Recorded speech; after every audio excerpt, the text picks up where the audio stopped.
Hi guys, my name's James, I'm Jess's husband, and Jess has been suggesting for quite a while that I help her to create some content, maybe just record a video for her.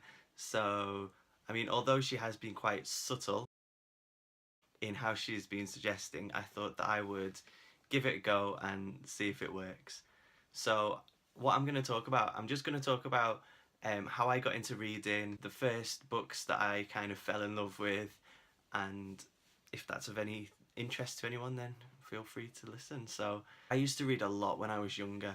I loved The Famous Five and Secret Seven by Enid Blyton. They were my favourite books. I read them all the time, but as happens to a lot of kids, I got distracted when I became a teenager. I started playing video games and playing sports, and with school and exams and everything, I don't think I picked up a book between the ages of maybe 13 and 18. I didn't have anything against reading, I just didn't read. Obviously, Jess does read. She reads a lot, and when Jess and I were dating a long time ago, she encouraged me to pick up some books and read, and I resisted. I couldn't be bothered, it was too much hassle, but she persisted, and she eventually handed me a book and said, read this. Now, it seems like an odd choice for a first book to give to a guy who you've been dating for a couple of months.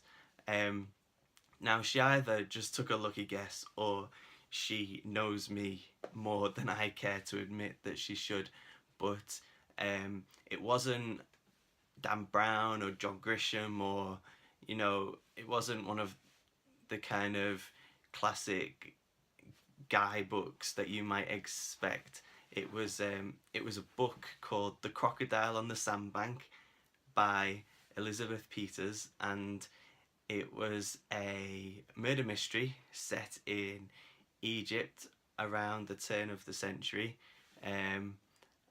the last century, not the turn of the century that we've just had, when archaeological discoveries in Egypt were being made on a daily basis, and that golden age of Egyptology. The main character is a lady called Amelia Peabody, and she is unconventional, to say the least. She was way ahead of her time when you consider women's rights and the role of women in that society.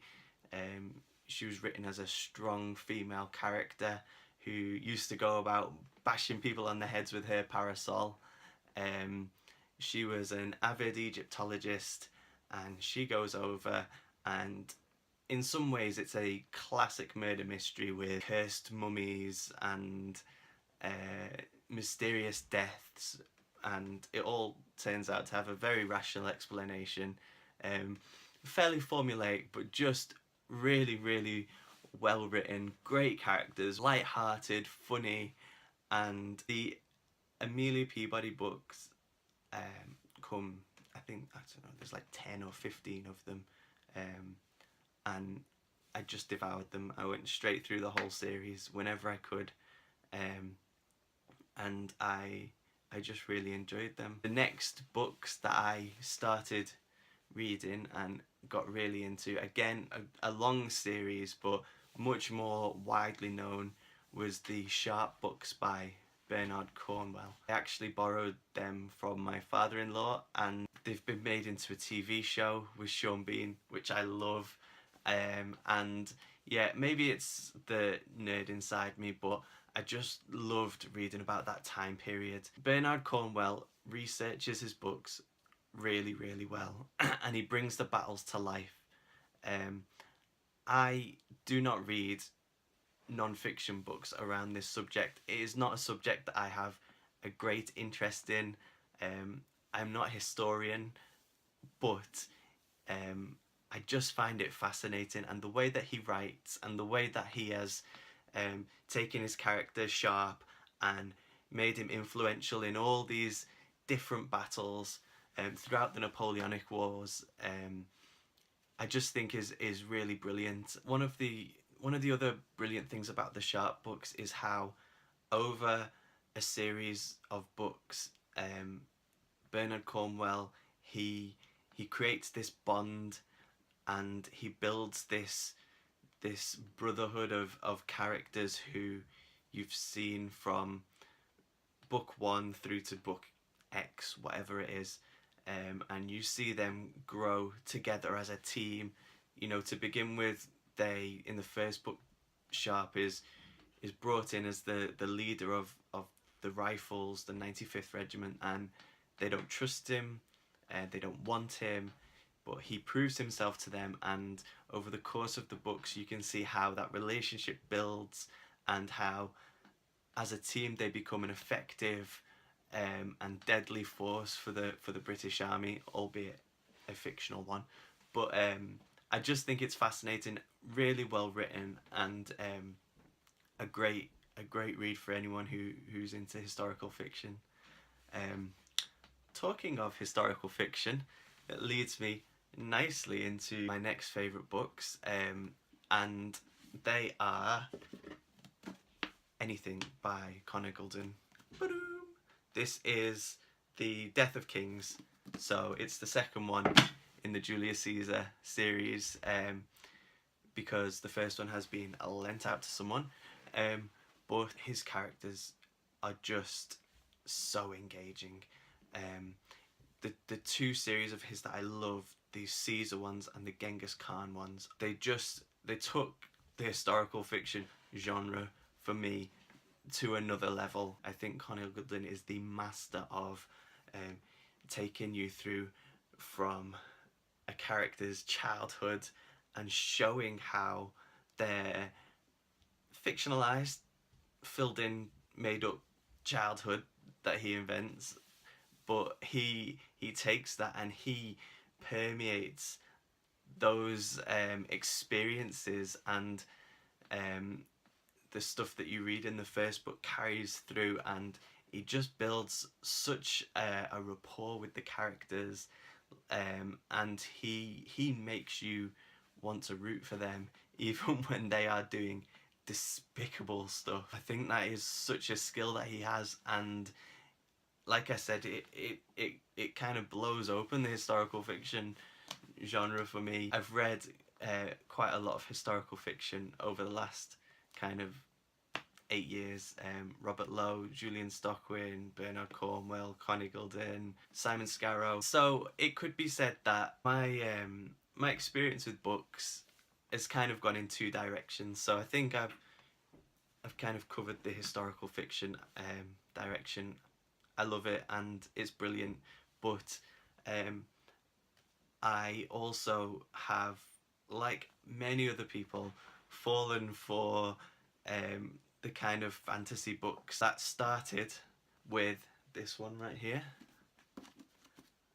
It's called Taliesin by Stephen Lorehead, and it was a book that I borrowed from my mother-in-law, and that was the first fantasy book that I ever read. It's based around the Merlin, King Arthur stories. Taliesin was Merlin's father, and Merlin's mother was a girl called Caris or Charis from Atlantis, who had fled with her family, and they were kind of mythical, magical race of humans who lived extra long lives and were super beautiful. So Merlin the wizard gets his kind of powers from that line, from his mother's line of the family, and I guess that's where the fantasy element comes in. It's not heavily fantastical in as much as it's based in England. It's kind of loosely based around real timelines. It just has this magical element woven into it, and so I guess it was kind of a link between the historical fiction and the fantasy books that led me in that direction. Stephen Lorehead, he is another character driven author. He knows how to write characters, and you just get sucked into the world. You get sucked into their stories and their lives, and you want them to succeed. And he just weaves this beautiful world, the mystical forests, the weird dark pagan rituals, um the knights on horseback. He weaves it all together in this story, pulling on um, bits of the Arthur legend, pulling on other kind of fantasy elements, and just bringing them together in this beautiful story.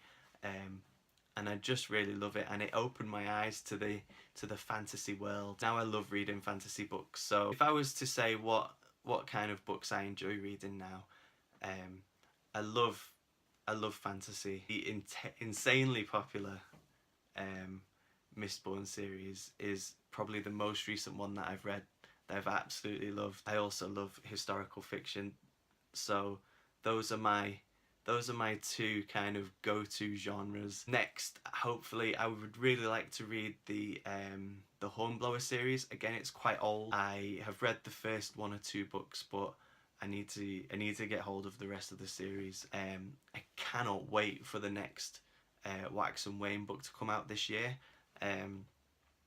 Jess hasn't read that series yet. I'm ahead of her on that, which is a miracle. But I am really excited for that to come out. And yeah, that's it basically. Thank you for watching, listening, and see you later.